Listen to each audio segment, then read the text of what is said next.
This is your Dwayne Entertainment Playback.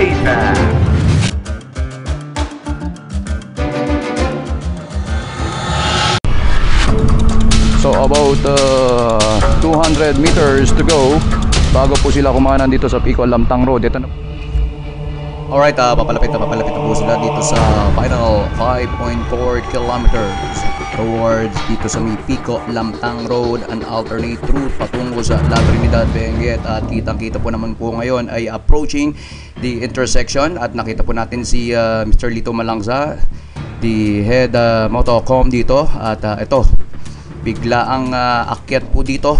Yung padiretso po doon papuntang Baguio City. Itong nilikuan nila ay papuntang La Trinidad, Benguet. Tatlo po itong rider, Joshua Pascual, at ito po si Ryan Tugawin at si John Paul Loretta. By the way, si John Paul Loretta po, sa mga hindi nakakalam, is a 20-year-old rider or climber from Santo Tomas, Pangasinan. Siya po ang Vuelta Dagupan 2019 Stage 1 first placer at naging Stage 2 second placer at overall po pangalawa po siya in 2019.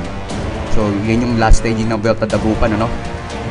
Pumangalawa lang po siya sa overall kay Efren Reyes Jr. At kita-kita niyo po itong tatlong ito ay still coming to a head, and they are on equal footing. Pinipilit na pumasok at talagang unahan ng dalawang excellent noodles rider itong nag-iisa at tinukuyog na si John Paul Loretta.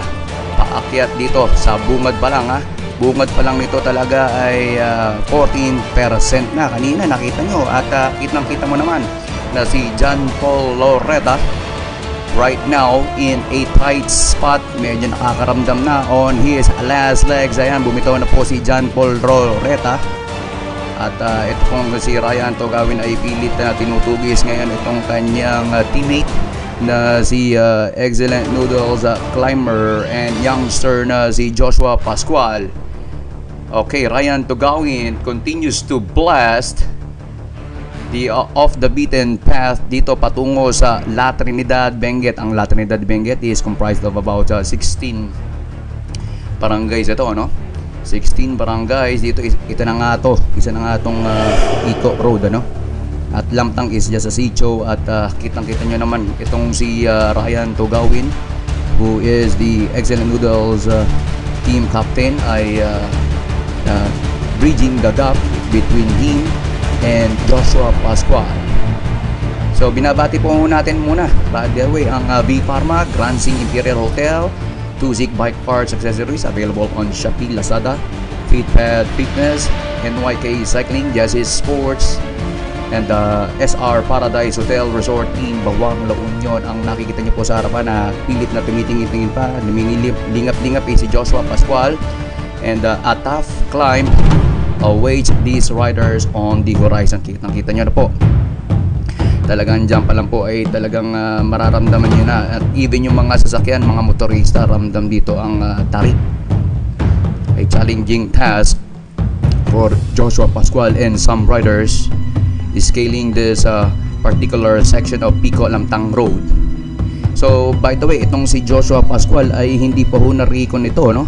Ito particular road to, hindi naman mahilig mag-recon to si Joshua Pascual, pero magtaka ka na siya pa rin po ang nangunguna at effortlessly talagang kaya niyang lagpasan yung mga ganitong pagsubok at talagang winibisigan siya ng kanyang mga support dito in preparation. So final 3.8 kilometers at tinitignan pa rin niya kung merong umuungo sa kanila, at given also na nasa likod lang niya ang kanyang team captain na si of course excellent noodles Ryan Tugawin, a former rider of Tarlac Central Luzon. At in 2020 lang siguro siya na-absorb ng excellent noodles through Santi Barnechea. So by the way, Tugawin notched up a victory yesterday dito sa stage 1 ng Vuelta Dagupan Tour of Pines. Siya po ang nanguna dito sa pinaka Queen stage ng Phil Cycling Sanction Vuelta Dagupan edition na ito sa taong ito, no? So for some, itong si excellent noodles climber na si Joshua Pascual ay tinaguriang pwede nating tawagin siyang climbing god kung merong rough god, at kung merong drone god, ano, siya naman sa climbing god. So about dito sa Pico Lamtang Road na to, ito po ay kumukonekta dito sa La Trinidad Benguet. Ang La Trinidad Benguet po ay tinaguriang Strawberry Fields of the Philippines in Benguet Province po yan, known as the Salad Bowl of the Philippines. Off the saddle right now is standing on the drops, ito pong si Joshua Pascual, always keeping his eye out dito sa kanyang likuran, at baka maya ay masalisihan sila ni John Paul Loretta na ngayon ay hindi po natin alam ang kanyang whereabouts na ngayon.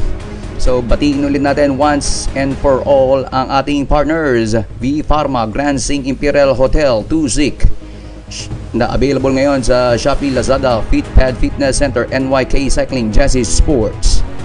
Now making a quick descent along this section, ito po ang Pico Lamtang Road going to La Trinidad. So from JRC Talak Restaurant ay about 3 kilometers na lang ang La Trinidad dyan.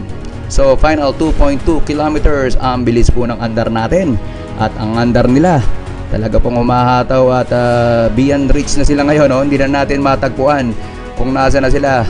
So ito, dalawa pa rin to, hindi po madadagdagan na dahil kanina pa po tayo nakabantay dyan, at most probably itong si John Paul Loretta ay medyo lumayo na ang agwat dito sa dalawa. Finally, Tugawin at this juncture calls the shots. Ito na po ang sinasabi ko, ay making his presence felt at this juncture.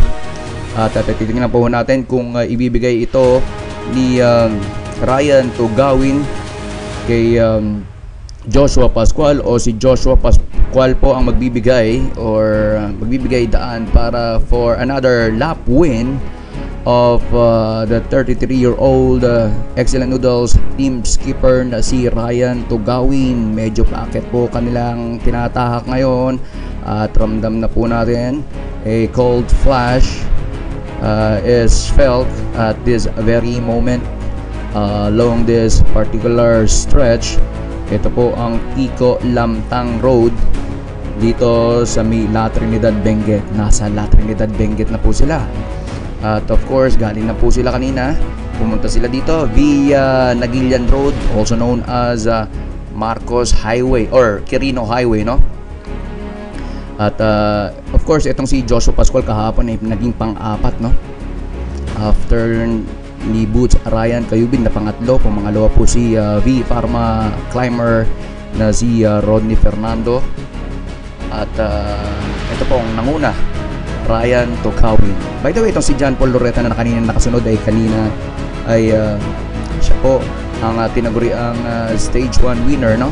Stage 1 winner ng Vuelta Dagupans 2019, at stage 2 ay pumangalawa po siya, no? Dito kay Efren Reyes. Overall po ay pumangalawa rin siya kay Efren Reyes. So tuloy-tuloy lang po tayo. So of course si Pascual ay talagang umuukit na, no? Joshua Pascual is gradually gaining currency and carving out a reputation as a mountain stage killer.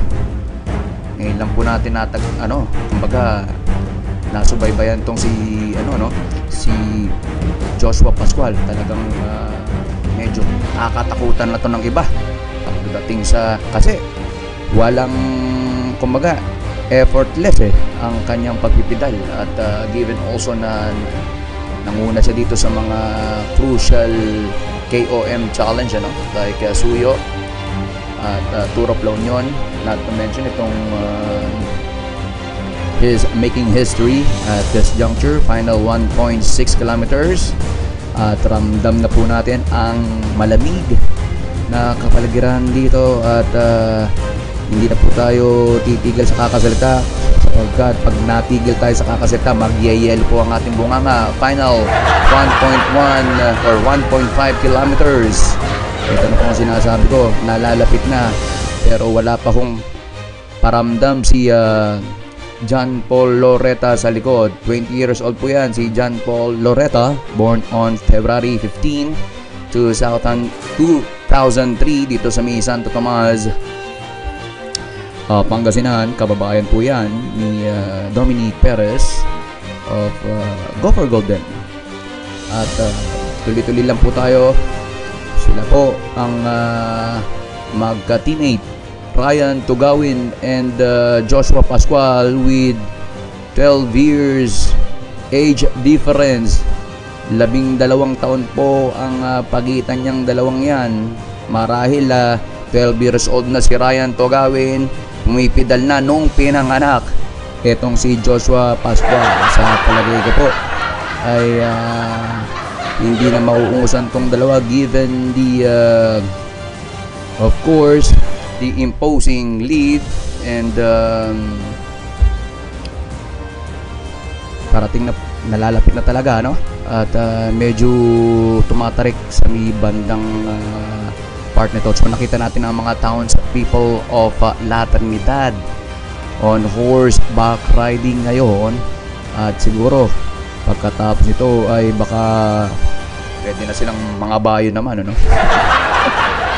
Okay, dire-diretso lang po tayo dito sa coverage ng Vuelta Dagupan Tour of Pines 2023. The first time na nagkaroon po ng another edition ng Vuelta Dagupan after 3 years of lull due to the pandemic-induced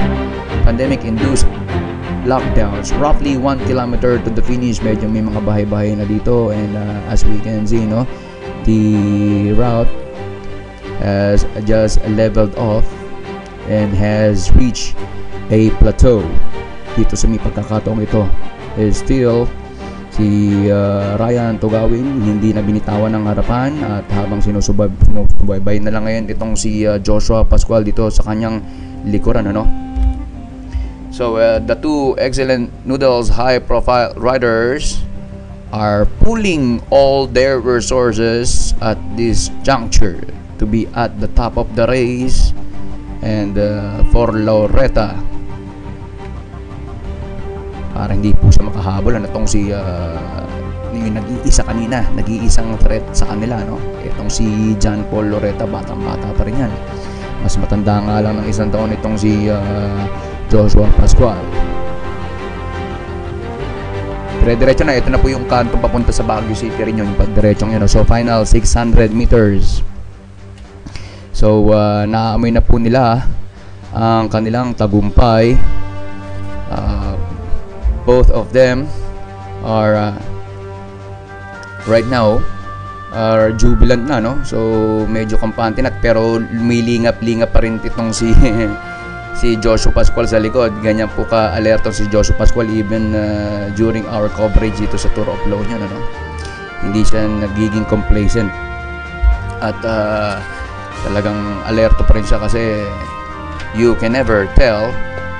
Kasi alright, Tugawin still holding the reins, at makikita niyo na po itong dalawang ito about to approach the finish line anytime soon. The finish is at their fingertips. Now, ladies and gentlemen, they stand head and shoulders above 17 riders competing in the field cycling sanction Vuelta Dagupan final run.